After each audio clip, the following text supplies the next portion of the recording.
We are here at the JW Marriott Masai Mara Lodge here in the Masai Mara in Kenya. This is absolutely amazing. This property is probably one of the most beautiful places I've ever stayed. I'm gonna tell you how you can book a two for basically a couple $100 a day for the park fees, more or less, and show you around. So let's go.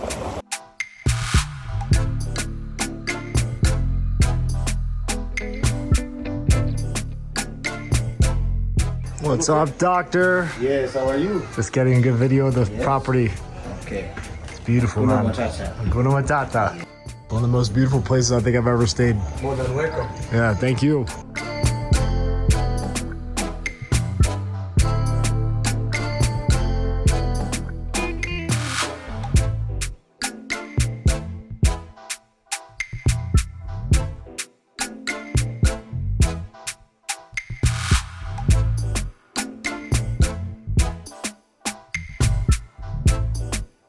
So we just arrived here after 2 nights in the Mahali Mzuri, which was about a 2-hour transfer via car.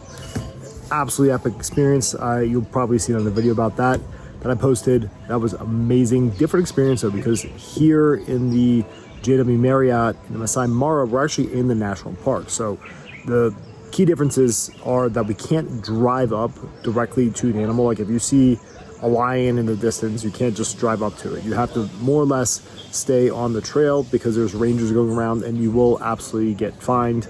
So they just basically don't do it. Like maybe if it's right next to the road, they'll go up to it, but generally it does not happen.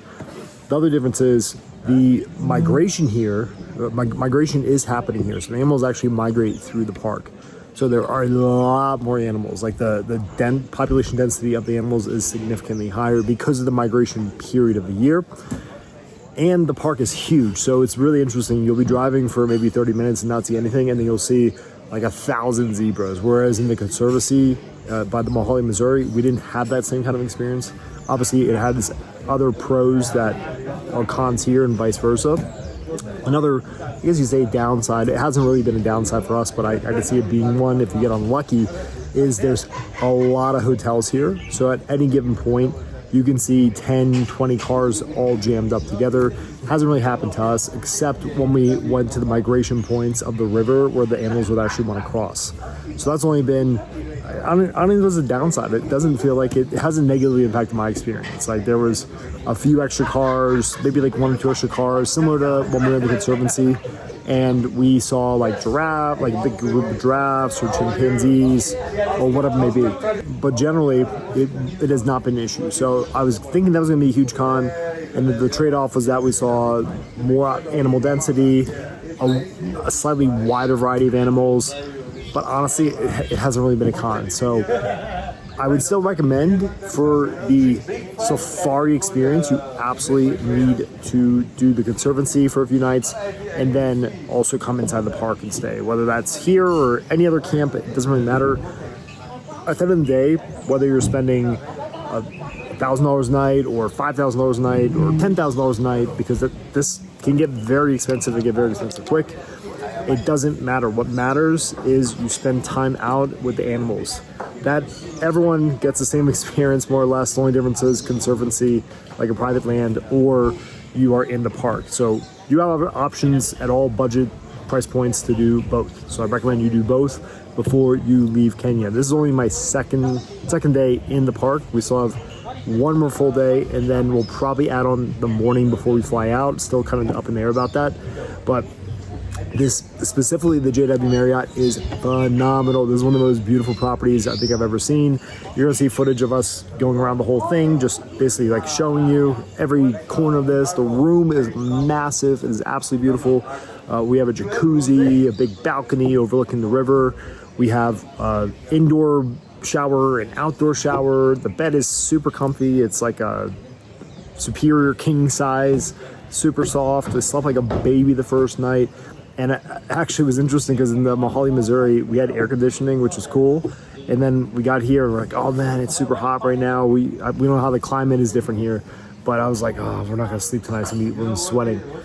But it actually got so cold last night that it didn't matter at all, right? So depending on the time of year that you come, I think this is a cooler, more comfortable time of the year.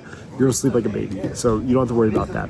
The pool, however, we hopped in the pool last night before we went out for our second night drive, and it was cold. It was super cold. I did not enjoy it. So just beware. You will probably not enjoy the pool if you come at this time of year, unless you like cold water. I'm a big wuss for cold water, so I did not enjoy it. I got in for probably like 5 minutes, and I got out and laid on the hot ground.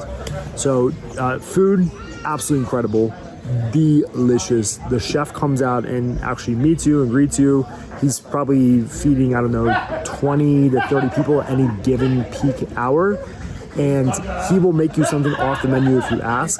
I had to make me a shawarma chicken salad just because we had chicken shawarma for lunch yesterday and it was delicious. I didn't want to have a bunch of meat because I've been having meat every single night for the last probably 2 weeks and I was just feeling heavy.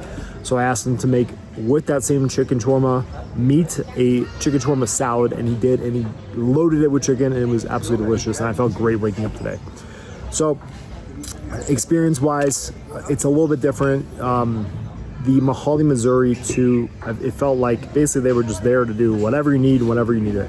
Here it is more of a hotel. I mean, it is a JW Marriott. It is a different experience. I'm sure there's places that have that ultra private, highly exclusive 12 to 15 tents, right? We're here, I think it's like 20 to 24.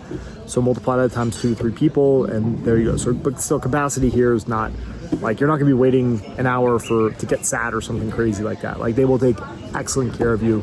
They are phenomenal here. It's a larger scale operation, whereas Mahali Mzuri was like ultra exclusive, ultra private, but also super freaking nice. So, point I'm trying to make here is this place is phenomenal. You have to come, and you can pay for this with points.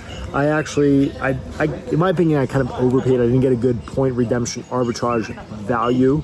So it was about 1 cent per dollar, right? So actually it was interesting because the retail price for 2 people should have been about $4,500. I think we maybe just got lucky in the date range. It was $2,500 a night, but I paid basically like 250,000 points, which is not a good use of points. Do not do that unless you have no other option and you have a massive amount of points, which we did at the time. So that's why I kind of balled out a little bit with the points, whereas I paid cash for the Mahali Mzuri and had a big budget there for that, right? So that's where I put most of the cash investment. And then here, I basically just spent it all on points. Now, when you stay in the national park, which you absolutely should, it is a $200 per day per person park fee. So if let's say you don't go out one day, but you stay here, I don't believe you have to pay for that day to do safari, right? But every day that you're actively doing safari, it's gonna be $200 per person for that day, whether you go out once or you go out twice or you go out 3 times. Typically go out once or twice. Just be aware of that. But you will see some awesome stuff here. It is a completely different experience, almost unexpected in some ways. Downside, like I said, you can't go directly up to the animals, but you get such a more vast and big experience that I think you'll have no issue seeing those same animals that you want to see, maybe even some ones you weren't expecting. It's just going to be in a different format, right? So like if the animal is not right or anywhere near the road, you're going to have to be looking through the binoculars, which isn't the end of the world. We've been super lucky. Even this morning, we pulled right up to a cheetah, which was just off the road. It was super cool. And it was basically just like the experience in the conservancy, right? So yeah, that's been our experience so far. Hotel is phenomenal. Like, you have to stay at this one. I mean, there's other great options coming too. I know the Ritz opens in 2 weeks or 3 weeks from now, but honestly, this place is 2 years old. It is phenomenal. I've watched a bunch of influencers post videos and highly edited reels showing this place for the last 2 years, and I've always wanted to go because it looks badass, and it is badass, as you're gonna see in the footage as I show walking around. So do not miss out. Like, this experience is absolutely incredible. This hotel is phenomenal. I can't recommend it enough. Our driver is amazing as well. So enjoy it. Like, do this experience. Use your credit card points to pay for it if you can. If not, I mean, it's not cheap, but it will be well worth it. It's also all inclusive too. So you go nuts, eat and drink whatever you want, except the top shelf liquor, and enjoy yourself. Yeah, it is awesome.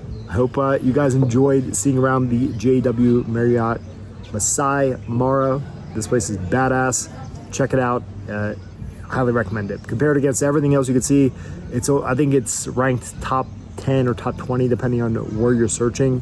Pretty impressive for a hotel that's been around for 2 years, but I mean, what would you expect with the JW Marriott brand? Is one of the best in the world. So enjoy, guys. I'll see you after the next safari.